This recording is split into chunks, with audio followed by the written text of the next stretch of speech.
Live Your Best Marriage podcast. I'm your host, Whitney Shio. And I'm your host, Pesa. And of course, this is the place where we believe that all the couples out there have a chance to live a long, happy life together. Yes, every marriage and every couple has a chance to be awesome and fulfilling. That's right. And you guys can find us on social media. I'm at Whitney Shio on Twitter. And I'm at Pesa on Twitter. Yes. Of course, you can like us on Facebook. Which is Facebook.com/LiveYourBestMarriage. And you can subscribe to the blog, which is LiveYourBestMarriage.com. Oh, yeah. Yes. So here at Live Your Best Marriage, we know that communication is a really huge thing that couples complain about. Yes. And we hear people say, oh, communication is always the number one problem in marriage. And yes, it's true that knowing what to say and how to say it is very important. But here we like to bring it all back to the fact that everybody's human and we make mistakes. Yes. So what do you do when you don't say the right thing? Mm-hmm. Or you don't say it at the right time, at the right way? Yes. That is when the whole purpose of marriage shows up, which is you just love based on the fact that this is the person you chose to spend the rest of your life with, and yes, nobody's perfect. So those are just some of the things that we talk about here at Live Your Best Marriage, and you'll hear us refer back to the point that love is a choice. Yeah, love is a choice. Yes. You decide to love someone. It's not what pop culture tells us it is. It's not just a feeling that evaporates the mm-hmm. moment we become angry or upset. Upset with something, yes. Yes. It's something that we stick with. So today we are super excited because this is our Father's Day podcast. Yes. And so Pesa is going to share some really, really, really amazing tips with us on how to be a great dad. Yes, how to be a strong dad for your children. Mm-hmm. And for some of us who are dads, happy Father's Day. And sometimes it becomes really hard to know your role as a father, as what do I need to do to be able to raise strong children. And sometimes it just feels like, okay, I can perform well at work, at my career. It feels like I'm always needed there. But when it comes to the house, it feels like in the America right now in 2017, there's always a feeling that dads or fathers are just as an afterthought. Mm-hmm. Everywhere you go, women are celebrated as, like, the whole concept of motherhood mm-hmm. is celebrated as a great thing. And I'm not here to put down I'm not here to say, oh, men are better than women or fathers are better than mothers. I'm just here to say that when you look at pop culture, there's always that, there's an underlying feeling that I get where mom is in charge. The motherhood is always about being in charge and figuring out what to do at home. But the father is always portrayed as he doesn't know what's going on. Just watch Everybody Loves Raymond. That's a classic thing that Raymond doesn't really get it. The mom is the smart one. Yes, the mom is the smart one. And the wife. Yes, so the wife and the whole motherhood thing is mm-hmm. like they are the smart one and they know what's going on. Mm-hmm. While the dad is seen as just paralyzed, doesn't know what to do mm-hmm. when it comes to functioning in the house. Mm-hmm. So there's always a pushback, and it's hard to know what's my role as a dad. And with that said, most dads will concentrate at work and they will perform and just do great at work. But when it comes to the house, they just take a back seat and they just become that hands off kind of parent. And if they really do anything at home, they usually will be the backup parent, like that spare tire, that backup parent is only who only talks when mom needs a backup. It's like mom will say, hey, can you do something about this? And that's when the dad will say, did you guys hear what your mom said? So it's always a backup, not a leader in the house. Yes. So, what are some of the ways that we can encourage dads to take more of a leadership role in their house instead of if they are getting the impression that pop culture says you are an assistant to the mom when it comes to parenting, or you're a second-rate parent. Yes. If they are getting that feeling, what are some of the things you can say to encourage them? I can say one thing I can say is, as a father and somebody who has gone through the ups and downs of figuring out what is the best role for me, and again, it's not easy, but one thing I figured out is your role as a father is very important. And some of the things you can do are maybe just help your child with their self-esteem. Sometimes a child will come and they just need that you're doing a great job, because you can see what they're doing, and you just need to be there to just give them that courage and that emphasis and that just push, like, yeah, you're doing a great job and I'm here to support you. And that way, that even when they go out in the world, they literally know that they can handle it. So it's okay for dads to go ahead and teach the child new things and also just encourage them to continue as they go through challenges. They sort of need that cheerleader to support them through those types of things. Yes, actually, that's a really good word, cheerleader, because that's what kids need, especially when they're going into this world where there's bullies and people who are very critical, and there's a lot of that inside voice where you just don't know if you're good enough. A lot of folks, a lot of kids, and adults, it just pretty much goes with you the rest of your life. You just don't feel like you're good enough.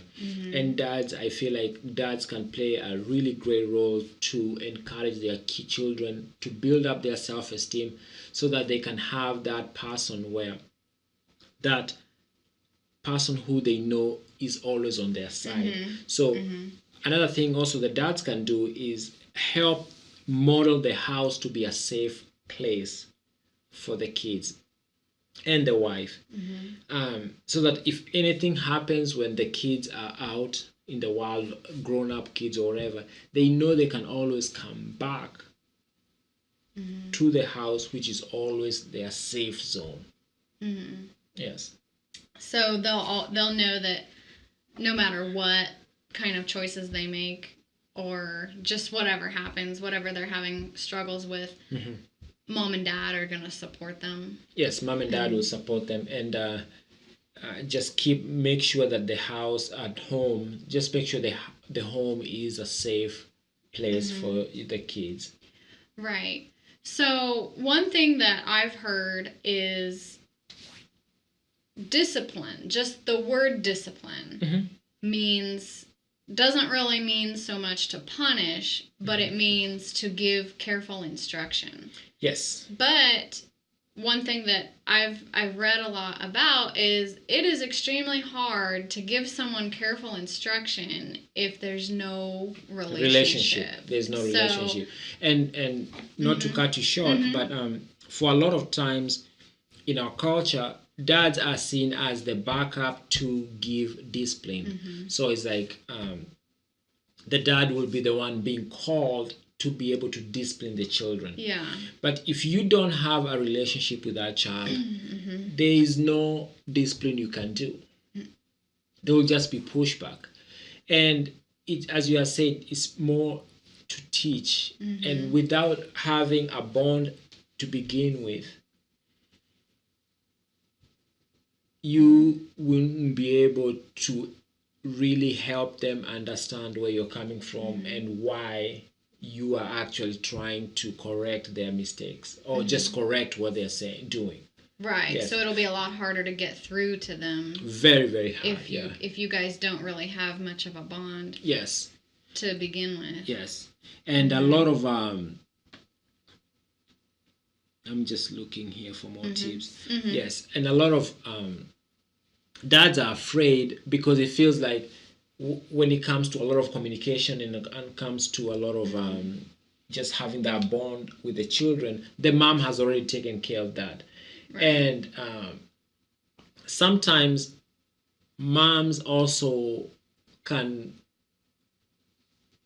act in such a way that they can actually put the husbands or the dads away, push them away from their kids. Because I went to a seminar once and somebody made a joke. One of the ladies made a joke that they raised 4 boys. We knew they had 3 sons, but they said, I raised 4 boys. The 4th boy was my husband. So those jokes are they're funny, but they actually say something about the person, actually say something about us, all of us who laugh about them, because they actually will put off the dad from stepping up and performing their role as a father in the house.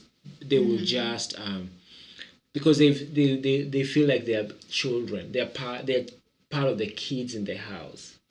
So they might even take that as an insult. Very big insult. Which very big insult. I think we can all relate. That doesn't really make us more motivated to do more work. No.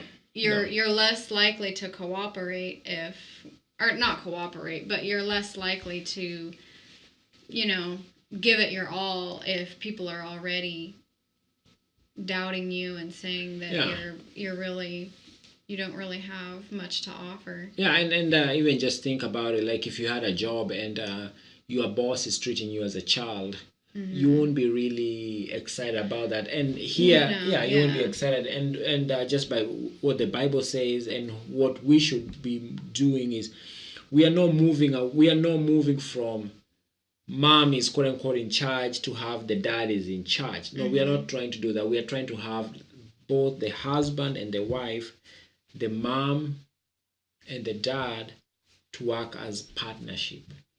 And I personally love all of the things that dads have to offer when it comes to raising kids, because for me as a mom, I worry a lot. And so I have this abundance of compassion. Sometimes it's to the point of being really annoying and it's a hindrance. But as a dad, sometimes Pesa is like, oh, that little tiny scrape really does not need a Band-Aid. Oh. Really, that doesn't qualify for a huge Band-Aid. Yes. Or, if a child falls down, takes a little tumble in the grass, a dad is usually the first one to say, it's okay, just hop up, it's all right, you're fine. And so to build that resilience. And and I love that. I really do, because as someone who worries a lot and freaks out easily, it's nice to have that opposite view, like, hey, okay, it's okay. We really don't have to be that freaked out about this. Yes. Relax. It's not the end of the world. It's not the end of the world. So yes. That really works well for me. And I think that I read somewhere that when a dad throws the child up in the air, that game, throw them up and then catch them, it actually helps the child with their what do you call it? Stability? I don't want to butcher this word. Kinesthetic awareness. There we go. If I got that. Anyway. So what does that mean? I mean, like, it just, I don't know. I will get back with you on that. But I know it's a good thing. It's an awesome thing. Yes, We so know you that need to throw your kids up in the air. yes, Yes. dads, keep throwing your kids Yes. because it's a great thing. But and I also heard there was a grandpa and grandma who shared a story at a conference one time. Grandpa said that when their kids were little, he was totally fine with the kids riding their bike without a helmet and without the elbow pads and knee pads and all of that. Mm-hmm. Because he's like, they're okay. They're in the driveway. They're fine. But the mom, with that overflow of compassion was like, no, they cannot get on their bike without a helmet. They just cannot. And so that would actually turn into an argument for them. But again, that just goes to show there is a difference between the male and the female. Yes, the way that a dad would think and the way that a mom would think. And so I think, and I really believe that those differences, we need to embrace them and just take advantage of them because it's so helpful. Yes. In a lot of the situations that come up with our kids. And so Pesa and I have 4 girls. Mm-hmm. Yes. And another thing before I forget is as a father, what you can do is lead by example. Mm-hmm. I believe a lot in leading by example. We homeschool, and so I get involved a lot with teaching the kids, especially in science and math and things like that. Mm-hmm. And I believe the best way to teach is you show them, and then they do what, like you explain everything and you walk through it with them, and then and then you start giving them lessons for them to start doing them, and then if they make any mistake, you correct. So by the time you're done, they kind of understand what's going on, and they have been able to, in a safe mode, they've been able to practice. So, and that's pretty much in real life. As a dad, you can be the leader, where you are showing your family, or you are leading your family on things that does not mean you'll get everything right. This is not what I'm saying. I'm not saying that you know everything, or you are this genius who knows everything and you never get anything wrong, but you are always showing that initiative that, okay, this is the path we are following, and I'm willing and I'm actually ready to lead, to walk down the path. And that way, if there's any issue, I'm showing by example that I'm actually stepping out of my comfort zone and I'm proceeding. Yes. That does not mean we won't fail, but that means I'm there to help, and I'm there to step in front and like lead. Yes. That is awesome. I love that. I really do. Okay, I have OCD, and I will not give a definition of something unless I have it in front of me. So I will go back to the kinesthetic awareness. It is muscle memory. Okay, so it's the awareness of our own movement, and your kinesthetic sense is based on anyway, that's just I don't want to go too far into that, but it's a good thing. Yeah. And dads can totally teach their kids that. So another thing that I wanted to ask you about, when it comes to words of affirmation and encouraging a child, what are some of the things that a dad has to offer in that area? Some of the things you can do as a dad is first, the way you relate to your wife, even if you are divorced, the way you relate to your wife, or your ex, shows a lot, teaches the kids a lot. If every time you are talking to your wife, or even if you're talking to your ex, and the kids listen, and the kids actually pay attention to these things, you are using mean words, you're you're just so mean and rough. The kids actually pick up on these things. But if every time you're talking to your wife and you're saying, "Oh, hi, cutie," you're using like this nice nicknames, and right, the kids actually pick up that this is a safe place. And had somebody was saying that their dad used to call them handsome. Hey, handsome, handsome. And he was saying that he thought in everybody's house, that's what their dad just calls them nice words. Right. Come to find out, when he grew up, was not everybody gets called those nice things, and not everybody in every house gets that much encouragement from their dads. So this dad actually was able to build a foundation and just positively encourage their son, so that when their son now is a grown up, he's more able to attempt many things and be able to be having that resilience to stick with it, even if, because they have that confidence that I can do it. Yes. So you're just reducing all that self-esteem, lack of self-confidence nonsense that most of us deal with.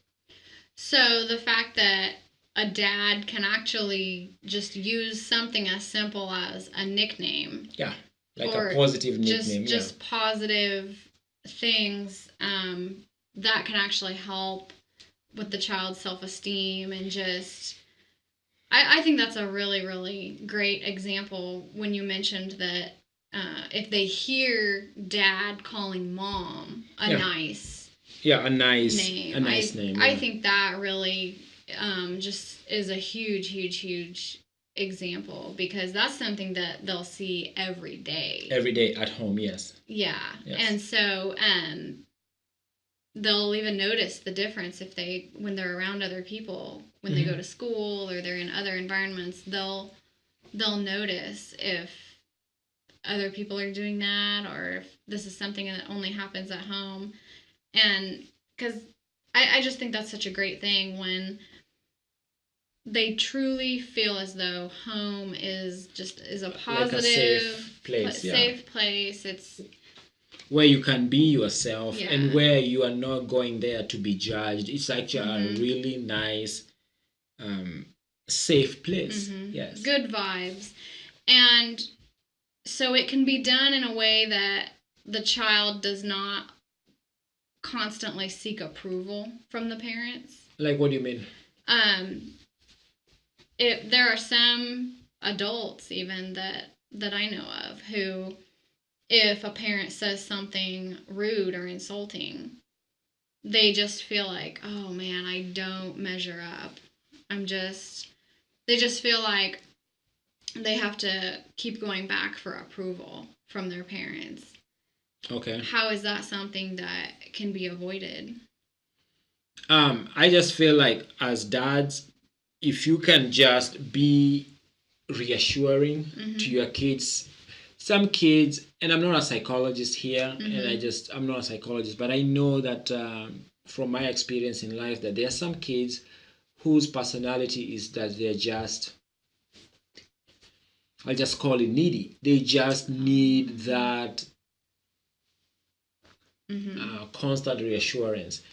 But that child needs to have that. I mean, it's just how they are. And don't be the dad who just pounds negativity, get out of my face, whatever, just pounds negativity on that child who actually is so fragile. They should feel like when they come home, or when they're around you as a dad, they can feel that I'm not afraid of this monster dad. No, I know this is my dad and I'm cool with him. Right. Yes. Right. Now, that does not mean when your kids are when your kids are teens, they won't be slamming doors in your face, and that's just, it will happen. But I guarantee that after most likely when they grow up and they will look back and they're like, man, I am so glad I had a dad like that. Right. Yes, I am so glad that our dad was that kind of dad.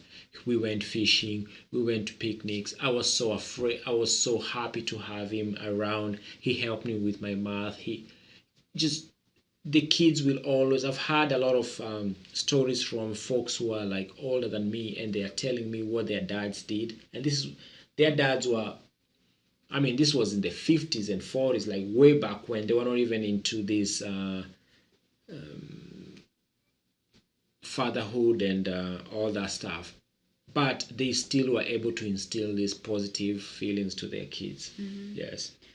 That's really awesome. So, just as a recap, it sounds like some of the things you can do to be a fantastic dad are to just encourage your kids. Just say, go for it. You have what it takes. Remind them that they are competent, they are capable. Oh, yes. And also just something as simple as taking time to listen to them. Yeah. Just taking time to listen to them and make it that your house, your home is a safe place. The words that you use with your wife, the words you use with your kids, show that they can be comfortable in their own home. Right. Yeah. Yes. Right. And so, again, and praising them. And be a leader. That does not mean you know everything. That does not mean you will always be successful. That does not mean everything will work out. But be able to step up and be a leader. Okay. All right. Awesome. Yeah. So, thanks everybody for listening, and we will be back next time.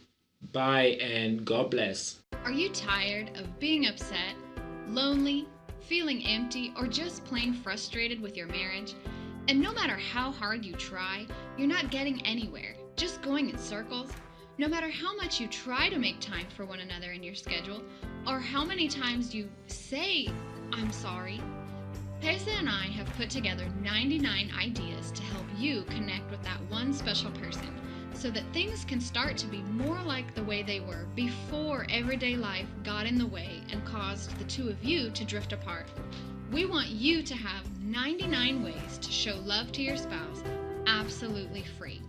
You can find it at 99waystoshowlovetoyourspouse.com. Because here at Live Your Best Marriage, we truly hope that the two of you can move closer together and enjoy the connection that comes from achieving a stronger bond. Again, that's 99waystoshowlovetoyourspouse.com. That's the number 99waystoshowlovetoyourspouse.com.